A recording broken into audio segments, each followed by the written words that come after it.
Loneliness is killing you and robbing you of a potential. I have spent a couple years, I would say, after high school. I'm 22 now.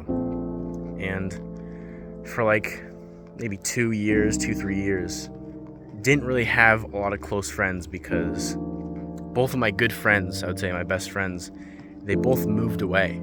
I was alone, and I noticed that being lonely is one of the worst things that can happen to you. I think that in a lot of spaces online, especially like self-improvement spaces, we like to glamorize the sort of isolation, working on yourself, lone wolf, monk mode type of thing. But in reality, that's only something that is actually good for very, very short periods of time. If you're focusing on yourself, you're kind of isolated, focusing on a business, trying to make money, removing yourself from relationships, that can be good for short periods of time.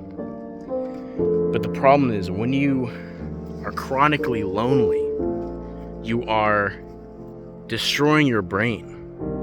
You are destroying your brain in ways that is hard to really grasp until you've actually been like that for a long periods of time, because we're social creatures. We're not meant to be alone. And in fact, you're actually not very productive if you're alone for a long period of time. One thing you notice is that life becomes harder when you're chronically lonely. It's harder to stay focused. It's harder to be productive. It's harder to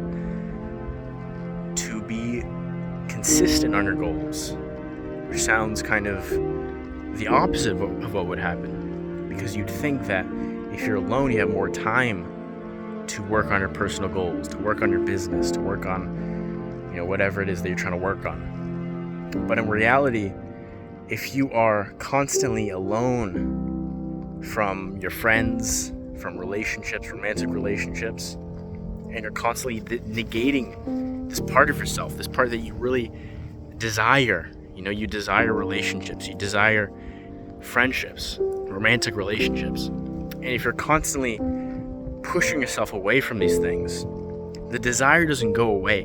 What happens is that it comes up in very negative ways.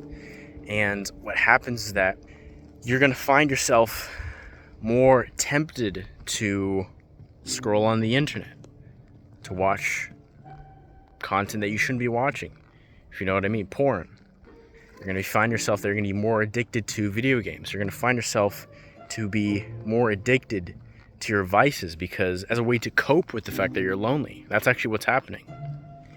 It's okay to go on monk mode for short periods of time, but when it becomes too long, once you're chronically single, once you're chronically away from your friends, it destroys yourself.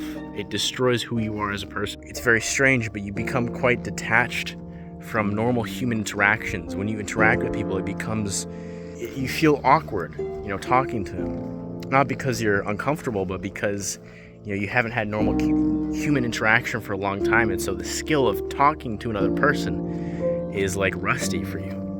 And it makes everything harder. Social skills is one of the most important skills that you can develop. So if that's rusty, you are making everything in your life harder. And lastly, it's not necessary, because self-improvement, working on your personal goals, whether that be business, relationships, whatever it is, it becomes so much easier when you're doing it with a friend, when you're doing it with somebody that supports you. I know a lot of you guys don't have that type of friend. You don't have a friend that encourages you to talk to that girl, or that, is supportive of your self-improvement journey. And that makes things harder. But if you find that friend, once you do, because I think if you're on this journey long enough, you eventually find people like that. It makes everything easier. It makes pursuing your goals easier. It makes being consistent on those goals easier.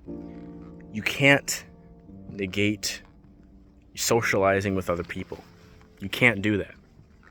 Loneliness kills you. Anyway, that's all I got. Make self-improvement videos like this one. subscribe. See ya.